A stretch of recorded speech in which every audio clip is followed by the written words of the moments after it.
Hai gachtain rang an car.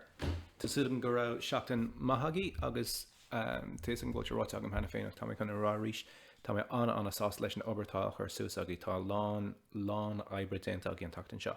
So ba thugam me sibh anna sás le féin agus buin sult as an deire seachtainna. Ach ar dús tá mé chun físeán seo a spáint chuib tá dul tríd na Freagraí le hain na rudí ar fád rinnemas an tachtain seo. Okay, so tusa mé amach leis an mata. So seo an mata bhíle déine agé an mata is mó. Ceist hain is ceist dó ar lenach seacht ó seacht. Agus is féile marrá gúir an cuid mó agé gach rud I gceart. So bhí si an bhá. So seo iad na ceistna an seo déanta amach agamsa. So mar ag an tibhan seo. Ceist a hain A, B, C, D. Agus an rud a dhéanamh ná. Tá mé just chun dul tríd an céad ceann le dul siúr ar cincuid dhéana an sin just taspáinní mé na ceisna is féile sa iad seáil in aide chuid ebre hain is féile na físeán an stoppa nó sus a dhéana pás a dhéanamh. Ok, so cé héin é bhí sé chuige trí an fá fihannaí, so an céad rud le déana ná chuige trí fá ní. So rinnemas ní fá trí sin fithe seacht, chuirme síos an seacht, chuirme sús an dó. An sin ní fá cúig sin carcha cúig simime go dó sin carcha seacht. So tugann sin ceathair seacht seacht ag an bar. Agus faoi sin bhí buint ag olú fá dó, so chuige trí fá dó. An céad rud ná an náid stríocht a chuirteach. An sin an dó fá trí sin is sé, dó fá cúig sin a de. An sin chuir mé lína faoi sin agus himig mé an dá ragra sin. Seacht simig an náid sin seacht, seacht simig is sé sin trí déag, chuirte síos an trí sús an hain, ceathair agus a hain sin cúig, hain agus náid sin hain. Ein bhíle cúig chéad trog a seacht. Rockan mé tríd ceann amháin eile mar tá rud ag an rúning beag difriúil an seo. Fithe ocht fá trog a seacht. So ríist seacht fá ocht sin chuig a sé, chuirm síos an sé sús an cúig. Seacht fá dó sin ceart déag agus cúig sin ní déag, ein nó ní sé hús ag a bar, ok? Nis tá mé gulrú fithe ocht fá trí náid stríochta ar dús, mar is trí ie atá an. Trí fá ocht sin fithe cear, chuirm síos an cear, chuirm sús an dó, a féchar céin áta chuirm an dó. So an céad uair nuair bhí mé gulrú fithe seacht chuirm mé an cúig breise an seo dearc ar an lína. Ach, is máiliomsa nuair tá mé gulrú fá an darna ihir, na hifir go breise a chuir sús níos iirde, onas nach mé siad measca sús leis na cín híos an seo. So trí fá ocht sin fithe cear, síos an cear, sús an dó, deas ord an seo, agus feici tú é an sin ní dhéanaí tú dearmid ar. Trí fá dó sin sé, simige dó sin ocht. Ocht an seo. Lína faoi, ag simú, sé agus náid sin sé, ní agus ceathair sin trí déag, ocht agus hain a hain sin de. Ok, so feici tún rud céan an seo nuair a bhí digití breise sa darna uair, an darna píosa olrú chuir mé sús an iard iad. So, más rud agóiltí gurí sus a chur seo, agus fecant ar ceist a hain, A, B, C, D. Agus ceist dó, sin ceist dó ar fad, tá sé mar a ggéine. Ok? So is féad leat iad sin stoppa agus fecant ar tú hain. Mahu. An chéad rud eile a dhéanamh mé ná an Béarla. So for English we had unit 14, the apple tree, and I asked you to do A, B, and C. So you all read the story. Very good. And we're not going to go through it all. And as usual, it's kind of a strange story, but that's okay. A, where did the old woman live? If we look back here, she lived on her own at the edge of the village. Okay, so the old woman lived at the edge of the village. And question A, we wanted full sentences, didn't we? A2, who asked the old woman for bread? Down here, a beggar asked the old woman for bread. Number 3, what was the old woman's wish? I wish that anyone who touches my apple tree will stick to it and stay there until I set them free. So that's what she said. You probably would write, she wished that anyone who touched her apple tree would stick to it until she set them free. That would be a good answer for that. Question 4, how many children got stuck on the apple tree? Up here we have 12 children got stuck on the apple tree. Don't have to go into all the details about the Harry Potter books and all that stuff. Number 5, who apologized to the old woman on behalf of all the children? So on behalf of somebody, that means that you're doing the job for them. So She says here, I have come on behalf of all the children to apologise. And her name was Nuala. So you could say Nuala apologised on behalf of all the children. Okay. B. The word closest in meaning to the underlined word. She had one prized possession, an enormous apple tree. A possession is a belonging, something that you own. So her prized possession, your prized possession is your most valuable belonging or your most special thing that you own. Question 2. As they ran away, some of the children taunted the old woman, jeered. So that's laughed at or mocked, jeered. So it's not cheered. If you cheer somebody, you're usually saying hooray and you're clapping and you're saying somebody's great. Jeered is the kind of the opposite, isn't it? So taunted is jeered.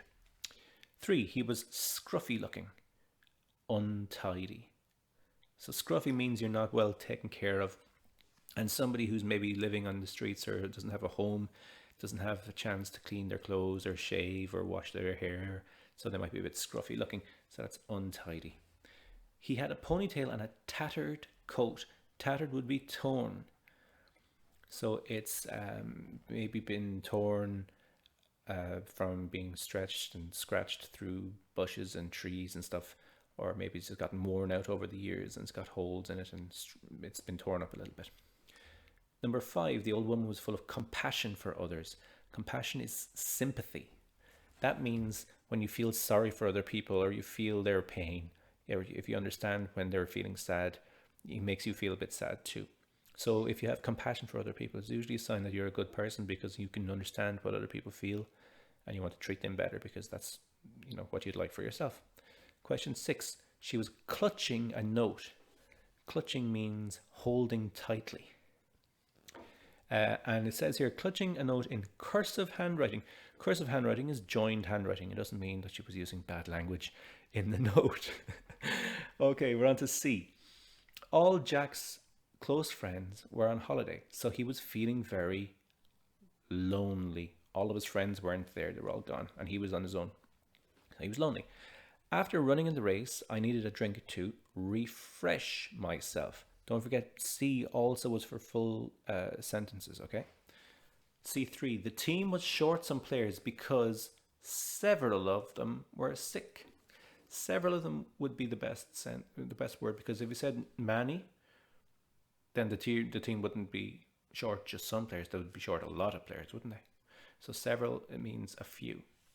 The dog's paw was caught in the wire, so the farmer had to rescue him. That's to save him. Number 5, when the mouse saw the cat, it scurried off into its hole. None of the rest of the movements, stamped, strolled, or limped, would be something that a mouse would do if it saw a cat coming. Number 6, if you do something wrong, it's best to apologise. Okay. Sin an Béarla an céad rud eile a dhéanamh ná an Gaeilge. Okay, so seo iad na ceistena a bhí agad an Gaeilge a bhí bunaithe Eolaíocht 370.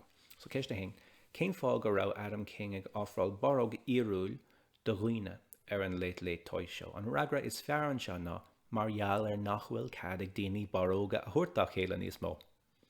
Ceiste dó. Cén chuí bhfuil borog Adam a dul timpeall na tíre agus timpeall an domhain. Tá sé dul timpeall na tíre agus timpeall an domhain stampa litricha. Ceiste 3. Céir atá á chahabh Greta Thunberg an stampa sa súlainn. So céirín éadaí atá á chahabh aici. Tá sé ag chahabh cóta báistí buí. Ifar cehar, cé hé Henning Trollback. Sé Henning Trollback maisithóir an stampa nó an duine a rinne an pictiúr an stampa sa súlainn. Ceiste 5. Cén multóir nachhfuil arás the Voice UK imlíana. An duine nachhfuil arás ná Megan Trainor. Rinne mé button beagán sin nuair chuir seach an M rih bliana, so tá brunner faoi sin imlíana bechord of it. So Megan Trainor and Regret Carton sin. Ceiste 6. Cén sport a imríonn Anne-Marie, imríonn si karate. Ifar 7, cén fáil go mbíonn seandálaithe I gcónaí ag obair in Pompeii. Agus an ragra is fear ná, mar tá sé scríofa, tá siad I gcónaí ag iarraidh fólam faoi na daoine a bhí na gcónaí an fadó. Agus ifar 8, cén cinál bia a bhí ar fáil ag an cúntar bia in Pompeii fadó. An cinnal bí ná fiol nó bhí fiolta agsúla an, fiolta difriúla. Ok, inis tá spáinne mé na Freagraí I gcóir an Tíreolcaíocht agus na Hoileáin. So, seo iad na ceisna inis a bhí agaí le hain na Hoileáin. Ceiste héin, céhéad Oileáin atá an Oileáin áireann, tá trí cín, trí Oileáin. Ifir a dó, anamnig an trí Oileáin in Oileáin áireann. Tá inis mór nó áireann, sin an tanam eile tá inis meán agus inis ír, nó inis ír is féidir le a rá freisin. Ceiste trí. Céir atá difriúil faoi cheantar na Oileáin nó cén chuig féidir dulán. So an rud atá difriúil ó héh ceantar na Oileáin dom rud a grotú géiste go cuairmach dúirt méid gur féile tamáint amach go dtí ceantar na Oileáin. Na Hoileáin sin tá siad ceangalta leis an mór halamh leis an tír le héire le droichead. So ein den atá ag dul ar cuairteach an sin agus feici sibh hain é nuair tá sibh rang sé bei sibh dulán agus bei sibh dulamach ar droichead ní gáda dul ar bhád.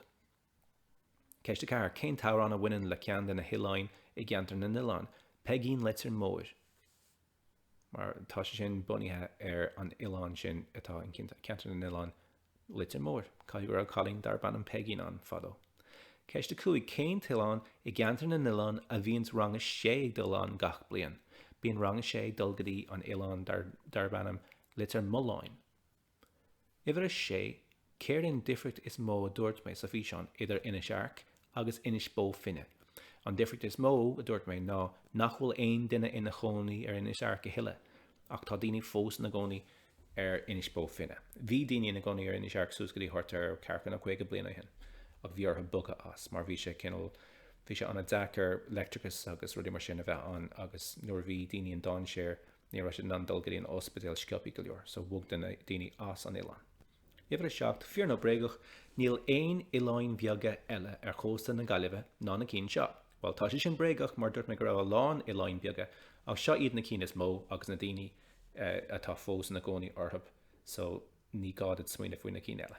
Ok, inis tá mé gan leabhart faoi na hain, so seo na ceist na faoi na hain inis. Ok. Seo iad na ceisna faoi na hain. Ceist a hain, cén fág an meach spidóg sásta teachta nacalat má bhíonn tú ag gobar sa gádaín. Bheadh spidóg sásta teachta nacalat mar bheadh sé ag lurg bia. So tá siad annacliste, tuigeann siad nuair tá tú ag tuchailt agus ag gobar sa gádaín, ammantí go mbíonn péisteanna agus rudí beag le feiceáil. Agus níl mór an fatis arthab rih daoine má bhíonn ocras an a bhór arthab, so landála siad nacalat má bhíonn siad ag lurg bia. Ceiste dó, de ná bíon dahanana níos sciile ag éon firin ná ag na hain baineann cén fáis sin.